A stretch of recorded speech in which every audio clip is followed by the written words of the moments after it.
असूली तौर पे कंप्यूटर पावर सप्लाई 12 एम्पेयर की हो या 18 एम्पेयर की हो, अगर ये दोनों पावर सप्लाई मॉडिफाई नहीं है, इनके वोल्ट नहीं बढ़ाए हुए, इनको खोल के इनका ट्रिपिंग सिस्टम बंद नहीं किया हुआ, तो चूंकि दोनों की आउटपुट 12 वोल्ट है, तो असूली तौर पे इन दोनों को ऑटो होने की वजह से एक जैसी बिजली की कंजप्शन करनी चाहिए। लेकिन हकीकत यह है कि हमने बहुत सारी पावर सप्लाइयों के साथ एक्सपेरिमेंट करके चेक किया है कि 18 एम्पेयर की सप्लाई 12 एम्पेयर की सप्लाई की निस्बत डबल बिजली खर्च करती है। शॉपकीपर भी, हम भी पहले यही लोगों को गाइड करते रहे हैं कि आप अच्छे एम्पेयर की पावर सप्लाई बाय करें और अपने एयर कूलर के साथ लगाएं। लेकिन जब से हमारे नोटिस में ये बात आई है, हमने प्रैक्टिकल करके चेक किया है, जब लोगों ने हमें रो रो के आके बताया है कि हमने छोटा एयर कूलर लगाया है, हमारा मकसद तो बिजली की बचत थी, लेकिन हमारा बिल तो बहुत ज्यादा आ रहा है, तो तब हमने एम्पेयर मीटर लगा के प्रैक्टिकल करके जब उनकी बात को चेक किया, अपनी शॉप पे एक्सपेरिमेंट किया, तो हमें पता चला कि वो सब लोग ठीक कह रहे हैं। हमने जो पढ़ा, जो थ्योरी हमारे ज़हन में है, वो जरूरी नहीं कि एक्यूरेट काम कर रही हो। हाँ, यहां पे मैं एक बात ऐड करता चाहूं कि बहुत सारे लोगों के पास ज्यादा एम्पेयर की सप्लाई होगी और वो चला रहे होंगे, हो सकता है कि उसकी बिजली की कंजप्शन भी अकॉर्डिंग टू वोटर हो, जैसा कि होना चाहिए। लेकिन ये भी एक हकीकत है कि ज्यादा एम्पेयर, ज्यादा वॉट की सप्लाई ज्यादा बिजली खर्च करती है। आइए आपको समझाते हैं कि जब थ्योरी कह रही है कि 12 एम्पेयर की पावर सप्लाई हो या 18 एम्पेयर की पावर सप्लाई हो, जब दोनों की आउटपुट एक जैसी है, तो फिर दोनों को बिजली की कंजप्शन भी सेम करनी चाहिए। इसमें फ़र्क क्यों आ रहा है? सबसे पहली बात तो ये है कि ये पुराने कंप्यूटर से निकाली गई पावर सप्लाइयाँ होती हैं, नई पावर सप्लाइयाँ नहीं मिलती हमें, पुरानी होती हैं। तो बहुत अरसा चलने के बाद इनके कैपेसिटर, मेन कैपेसिटर वीक हो जाते हैं, जिसकी वजह से भी इनकी बिजली की कंजप्शन में फ़र्क आता है। चॉपर हीटअप हो जाती हैं, उस वजह से बिजली की कंजप्शन में फ़र्क आता है। इसके अलावा एक बात जो हम कभी भी नोट नहीं करते हैं, हम सिर्फ एम्पेयर पे जोर देते हैं। फॉर एग्जांपल यहाँ पे देखें कि 12 एम्पेयर की पावर सप्लाई के साथ 144 वाट लिखा हुआ है। जो दूसरी पावर सप्लाई है उस पे 18 एम्पेयर के साथ 456 वाट लिखा हुआ है, यानी एम्पेयर के साथ साथ वाट भी इंक्रीज हो गए हैं। असल में यही रीज़न है, बड़ी सप्लाई के वाट भी ज़्यादा हो जाते हैं, जिसकी वजह से बिजली का खर्च ज़्यादा आता है। आपने कभी नोट किया है कि एक आम कंप्यूटर, उससे आपकी बैटरी का बैकअप यानी 2-3 घंटे आपकी बैटरी पे वो कंप्यूटर चलता रहता है, लेकिन जैसे ही आप बड़ी पावर सप्लाई वाला कंप्यूटर लगाते हैं, या तो हमारा यूपीएस ट्रिप हो जाता है, अगर ट्रिप ना हो तो बैटरी का बैकअप बहुत कम रह जाता है, आधा रह जाता है। क्यों? अगर कंजप्शन में फ़र्क नहीं है दोनों पावर सप्लाइयों के, तो फिर बैटरी बैकअप सेम रहना चाहिए। बड़ी सप्लाई लगाते ही बैटरी जल्दी ड्रेन नहीं होनी चाहिए। तो रीज़न क्या बन रही है? रीज़न यही है कि एम्पेयर के साथ साथ वाट भी इंक्रीज होते हैं। हर सप्लाई को तो नहीं, मोस्टली सप्लाईज के वाट इंक्रीज हो जाते हैं। फिर कॉमन सेंस की बात है कि अगर एक सप्लाई 500 वाट की बनी हुई है, जैसे कि ये 18 एम्पेयर की 456 वाट की है, और एक पावर सप्लाई 144 वाट की बनी हुई है, जैसे कि ये 12 एम्पेयर की पावर सप्लाई है, तो फिर दोनों की इनपुट में भी फर्क आएगा। एक को अपना सारा सर्किट एक्टिवेट करने के लिए ज़्यादा बिजली चाहिए। किसको ज़्यादा चाहिए? बड़ी सप्लाई को चाहिए। तो भाई मेरे, शौक में बड़ी सप्लाई मत मांगे। हम कॉमन बात को ज़हन में रख के सप्लाई ख़रीद रहे हैं कि 12 एम्पेयर की दे दें, 14 एम्पेयर की दे दें, 18 एम्पेयर की दे दें, 22 एम्पेयर की दे दें। नो डाउट एम्पेयर बढ़ने से तो इतना ज़्यादा फर्क नहीं पड़ता, पॉइंट्स में फर्क आता है, लेकिन जैसे ही वाट डबल होते हैं तो आपकी वाट लग जाती है। अगर आपके पास ऐसी कोई सप्लाई है जो कि कम एम्पेयर ले रही है, हम आपकी बात का एहतराम करते हैं, मानते हैं उस बात को, लेकिन आज हमने ये एक 18 एम्पेयर की ओरिजिनल हालत में सप्लाई, देखिए इसकी तारें भी अपनी जगह पे है, इसको मॉडिफाई भी नहीं किया हुआ। इसको हम ग्रीन और ब्लैक वायर को जोड़ के ही इस एयर कूलर को चलाएंगे।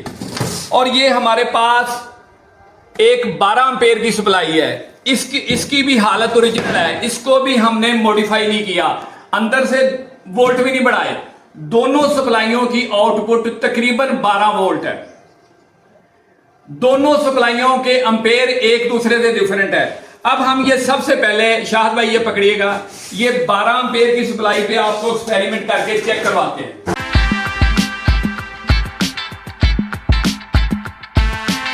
शाहद भाई ने 12 वोल्ट का जैक लगा दिया है। इसकी ग्रीन और ब्लैक वायर को शॉर्ट करके इस सप्लाई को हम ऑन करेंगे।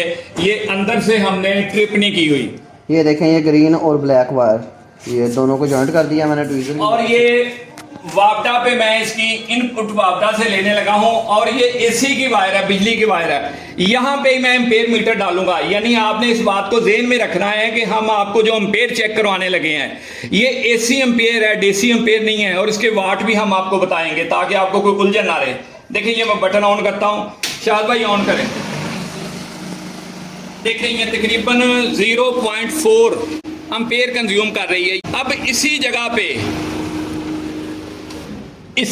पे हम सिर्फ पावर सप्लाई चेंज करेंगे।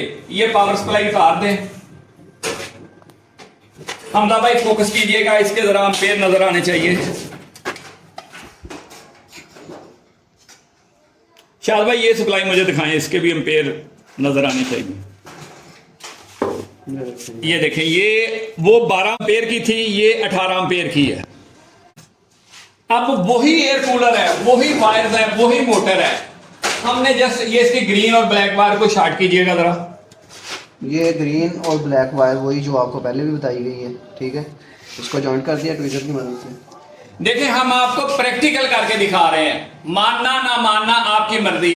ये 3 और 4 नंबर को इन्होंने जोड़ दिया है। ये इसको मैं एसी इनपुट दे रहा हूं। शायद भाई ऑन कीजिएगा। ऑन ही है, उधर से ऑन करो। ये मैंने ऑन किया और ये इसकी लाइट भी मैं ऑन करता हूं। देखें ये कितने एम्पेयर ले रही है, ये 0.8 एम्पेयर ले रही है, वो 0.4 और ये 0.8। देखें ये सिर्फ सप्लाई का फर्क पड़ा है, किसी चीज का फर्क नहीं है, सिर्फ पावर सप्लाई का फर्क है। ये उतार के वो लगाई है, एम्पेयर डबल हो गए हैं। बहुत सारी बातें जो हम किताबों में पढ़ते हैं, जो थ्योरी हमारे ज़हन में होती है, सम टाइम हकीकत उसके उलट भी निकल आती है। अब मैंने आपको विदाउट एनी मॉडिफिकेशन, दोनों सप्लाइयों की मॉडिफिकेशन नहीं है, दोनों के 12 वोल्ट है। हम आपको 12 वोल्ट भी चेक करवाते हैं अभी। शायद भाई जरा इसको लगा के वोल्ट चेक करवाएं कितने वोल्ट है। आउटपुट के लिए पावर केबल इसके जो आउटपुट चेक कराएं वोल्ट।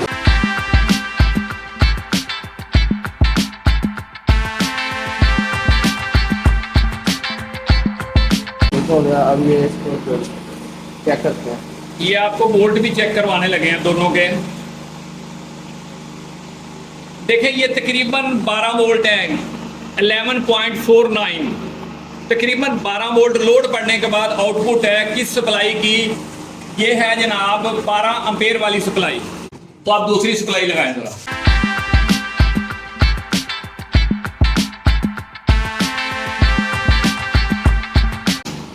ये देखें 11.78 लोड करने पे दोनों के सेम वोल्ट हैं। एक पावर सप्लाई 12 एम्पेयर की है, इसके भी 12 वोल्ट आउटपुट है। ये 18 एम्पेयर की है, इसकी आउटपुट भी 12 वोल्ट है। दोनों को मॉडिफाई नहीं किया, दोनों के साथ सेम एयर कूलर हमने लगाया है, सेम मोटर है, सेम शॉप है, सेम प्लेस है, सेम वायर्स है। आप खुद समझदार हैं। देखिए इसमें कुछ इडिट नहीं है, कुछ मॉडिफाई नहीं है, कुछ आपको मिसगाइड नहीं किया जा रहा। 12 एम्पेयर की सप्लाई है, उसने तकरीबन 0.4 एसी एम्पेयर लिए हैं। इसके वाट बनते हैं तकरीबन 88 या 92 वाट बनते हैं। लेकिन जैसे ही हमने वो सप्लाई उतारी है, हमने 18 एम्पेयर की सप्लाई लगाई है, यानी 6 एम्पेयर ज्यादा, 12 और 6 18 एम्पेयर की सप्लाई लगाई है। तो उसने 0.8 एसी एम्पेयर लिए हैं, जिसके वाट तकरीबन 160 वाट बनते हैं, डबल। यानी ये सप्लाई लगाने से आउटपुट तो उतनी रही है जितनी उसकी थी, लेकिन हमारा एक कूलर 2 कूलर के बराबर बिजली खर्च करना शुरू कर गया है। आप गवर्नमेंट को बददुआएं देंगे, कहेंगे कि मीटर तेज चलते हैं। वापडा वालों ने हमारा बिल गलत कर दिया है। बिल ना गवर्नमेंट ने गलत किया है, ना वापडा वालों ने गलत किया, हमने खुद अपने साथ गलत किया है कि हमने अपनी तरफ से बड़ी सप्लाई ले ली खुशी खुशी से। उस बड़ी सप्लाई के लेने से इस एयर कूलर की बिजली का खर्च डबल हो गया है।